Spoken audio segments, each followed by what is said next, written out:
नमस्कार दोस्तों, आपका स्वागत है सनातन प्रज्ञा में। मैं डॉक्टर रमेश सिंह पाल, वैज्ञानिक, लेखक, आध्यात्मिक विचारक। हमारा मन एक 3 मंजिला इमारत की तरह है। सबसे ऊपर की मंजिल को हम चेतन मन या कॉन्शियस माइंड या लॉजिकल माइंड भी कहते हैं। दूसरी मंजिल जो बीच वाला भाग है उसे हम अवचेतन मन या सबकॉन्शियस माइंड या संग्रहित मन भी कहते हैं। ये तर्क नहीं करता, इसमें केवल पिक्चर होती हैं या इसको जो भी कहा जाए बस ये उसका पालन करता है और उसे स्टोर करके रखता है। तीसरा और मन का सबसे नीचे वाला भाग अचेतन मन कहलाता है। यह मन का अनछुआ हिस्सा है जिसमें चेतना का प्रकाश नहीं पड़ा, लेकिन जैसे जैसे हमारे अनुभवों का स्तर बढ़ता है यह अचेतन भाग भी सक्रिय होने लग जाता है। एक उदाहरण से समझते हैं। जैसे कंप्यूटर में रैम होती है, तो रैम जो है हमारा कॉन्शियस माइंड की तरह है। जो चीजें हमें याद रखनी हैं वो हमारी रैम में प्रोसेस होती हैं। हमारा लॉजिकल माइंड वहाँ काम करता है। तो जागृत अवस्था में हमारा लॉजिकल माइंड काम करता है और उस वक्त हमारा कॉन्शियस माइंड उपयोग में आता है। लेकिन जो सब कॉन्शियस माइंड है वो हार्ड ड्राइव की तरह है, उसमें सब स्टोर रहता है और एक स्पेशल टाइम में, स्पेशली नींद के वक्त सब कॉन्शियस माइंड से चीजें प्रोजेक्ट होती हैं सपने के रूप में। कोई भी चीज जिसको आप कॉन्शियस माइंड से बार बार दोहराते हैं वही सबकॉन्शियस माइंड की ऊपरी परत में जमा हो जाती है। उदाहरण के लिए यदि आपने दिन भर उपवास रखा है, सारा दिन कुछ नहीं खाया, तो 90% चांस है कि रात में आपको खाने के सपने आएंगे। यदि आपने कॉन्शियस माइंड में कोई डरावनी मूवी देखी है तो रात में आपको डरावने सपने आएंगे। मन का सबसे निचला भाग में कुछ भी नहीं होता, न विचार न संग्रह, केवल वह होता है। जिस प्रकार सुसुप्ति अवस्था या डीप स्लीप में हम कुछ भी नहीं होते, न हम लॉजिक करते हैं न देहात भाव होता है, लेकिन फिर भी हम होते हैं। यदि किसी कंप्यूटर का वेट किया जाए और उसके बाद उसे फॉर्मेट कर दिया जाए तो क्या कंप्यूटर के वेट में कुछ फर्क पड़ेगा? नहीं पड़ेगा।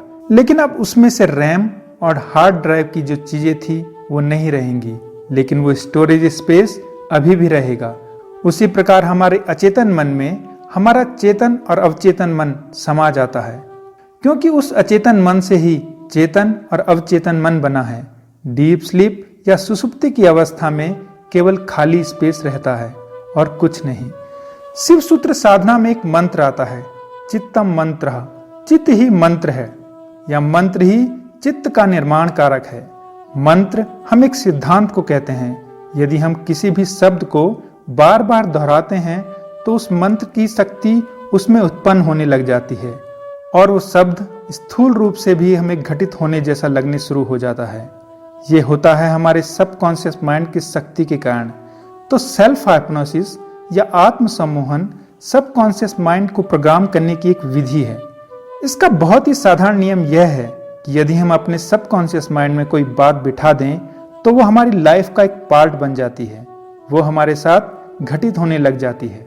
सम्मोहन के प्रयोगों में अक्सर देखा गया है कि अगर किसी व्यक्ति के हाथ में कंकड़ रख दिया जाए और उसके सबकॉन्शियस माइंड को सम्मोहन के द्वारा यह संदेश भेजा जाए कि उसके हाथ में आग का अंगारा है, तो वह उस कंकड़ को तुरंत अपने हाथ से अंगारे की तरफ फेंक देता है और उसके हाथ में जलने के निशान भी पड़ जाते हैं। और इसके विपरीत भी संभव है। यदि किसी व्यक्ति के हाथ में अंगारे भी रख दिए जाएं और उसके सबकॉन्शियस माइंड में संदेश भेजा जाए कि यह कंकड़ है, तो वे अंगारे भी उसके हाथ को नहीं जलाते।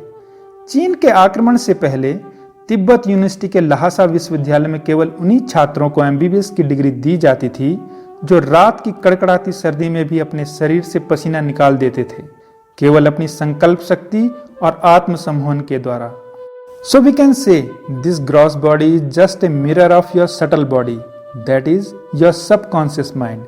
किसी भी मंत्र का केवल यही प्रयोग है कि जब वह मंत्र आपके द्वारा पूरी संकल्प शक्ति के द्वारा दोहराया जाता है तो वैसा आपको दिखने लगता है, वैसा ही आपको अनुभव होने लगता है। हमारे गुरु जो हमें मंत्र देते हैं वह भी इसी प्रकार का काम करता है। यह आत्म सम्मोहन की प्रक्रिया मात्र है। स्वामी रामकृष्ण परमहंस ने जब माता काली की भाव भक्ति प्रारंभ की तो स्वामी रामकृष्ण के वक्ष एक स्त्री के समान हो गए और यह भी कहा जाता है कि स्वामी रामकृष्ण परमहंस को मासिक धर्म तक शुरू हो गए।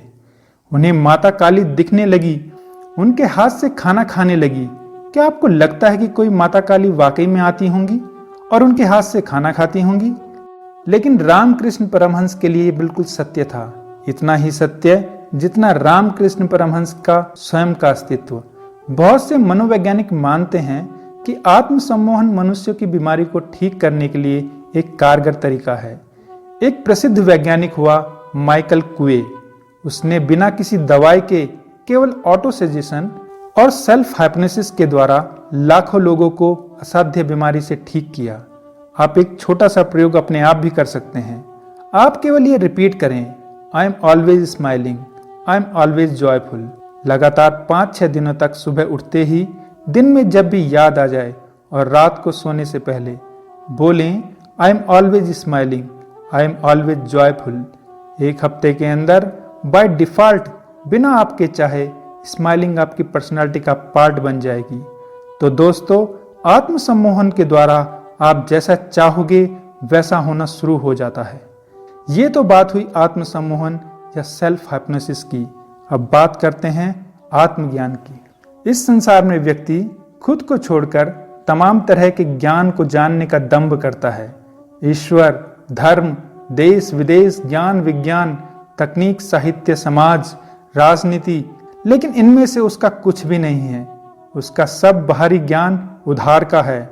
और आप खुद को छोड़कर सब कुछ पा भी लेते हैं तो मरने के बाद जो पाया है वह तो खोने ही वाला है। इस संसार में केवल स्वयं को जानना ही एक ऐसी प्रक्रिया है जो मृत्यु बाद भी आपसे नहीं छीनी जा सकती। आप सभी ने आत्मज्ञान ये शब्द सुना होगा। हमारे लिए अभी ये सिर्फ एक शब्द मात्र है। हम सभी जानते हैं कि आत्मज्ञान का अर्थ है आत्मा का ज्ञान, लेकिन इसका सही भावार्थ है खुद को देख लेना, खुद को जान लेना, उसे जान लेना जो अखंड सत्ता है, जो शरीर के नष्ट होने के बाद भी नष्ट नहीं होता। हम लोग दर्पण में जिसे देखते हैं वह हमारा शरीर मात्र है, हम नहीं। हमने खुद को कभी देखा ही नहीं। कब से नहीं देखा ऐसा कहना गलत है। दरअसल हमने अपने को कभी नहीं देखा। इस देख लिए जाने को ही आत्मज्ञान कहते हैं। यह आत्म सम्मोहन नहीं है और न ही आत्म सम्मोहन के द्वारा हम आत्मज्ञान को प्राप्त हो सकते हैं। ज्ञान विधि एक सेपरेशन की विधि है, अनात्मा और आत्मा को अलग करने की विधि। शुद्ध चेतन और पुद्गल या अनात्मा का अलग अलग करना और केवल शुद्ध चेतन में स्थापित हो जाना। मैं आपको बताना चाहूंगा कि 90% लोगों के लिए उनके आत्मज्ञान प्राप्त करने का वक्त और उनके शरीर छोड़ने का वक्त एक ही होता है। केवल वही लोग जो शरीर के दांव पेच जानते हैं, जो इस शरीर रूपी यंत्र के विज्ञान को जानते हैं, जो शरीर के कलपुर्जे की समझ रखते हैं, वही अपने शरीर में बने रहने में सक्षम होते हैं। आत्मज्ञान के उपरांत अपने शरीर में बने रहने में जो लोग सक्षम होते हैं, उनमें से ज्यादातर लोग अपना जीवन मौन में ही बिताते हैं। केवल कुछ ही इतने मूर्ख होते हैं कि जो यह दावा करते हैं कि उन्हें आत्मज्ञान हो गया है और वे अपने इर्द गिर्द के लोगों के साथ कुछ करना चाहते हैं, उन्हें सुधारना चाहते हैं। वे लोग तर्क के आधार पर इसे स्पष्ट करने की कोशिश करते हैं, जो कि बेहद निराशाजनक चीज है। धन्यवाद।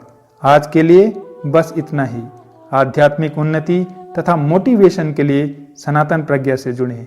जीवन में बदलाव अवश्य आएगा।